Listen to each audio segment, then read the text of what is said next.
Kwa majina naitwa Joseph Kioko Mang'oka, na niko na bibi na watoto 4. Wakati tulikuwa nafunzwa maneno ya ukulima na business, na hiyo mafunzo ikanisaidia kwa sababu hiyo maneno ya kulima ndio naleanga watoto wangu, kwa watoto kupata kitabu, chakula. Alafu tukafunzwa maneno ya business, kwa sababu watu huwa tunajua ukitoa tuseme kama mboga kwa shamba ama mahindi kuuza.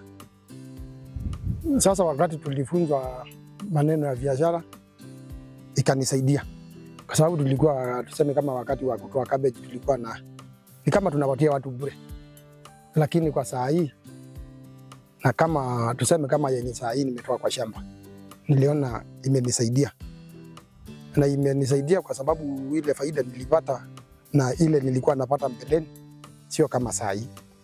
Kwa sababu tuseme kama saa hii mtoto mwenye alikuwa shuleni alisaidiwa tu na hiyo masomo, kwa sababu tuseme jana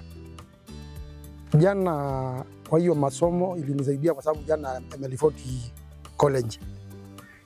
Lakini nyuma kama tukuwa tumefunzwa hatukuwa nasaidiga, lakini nikaona hiyo masomo iko na faida kwangu.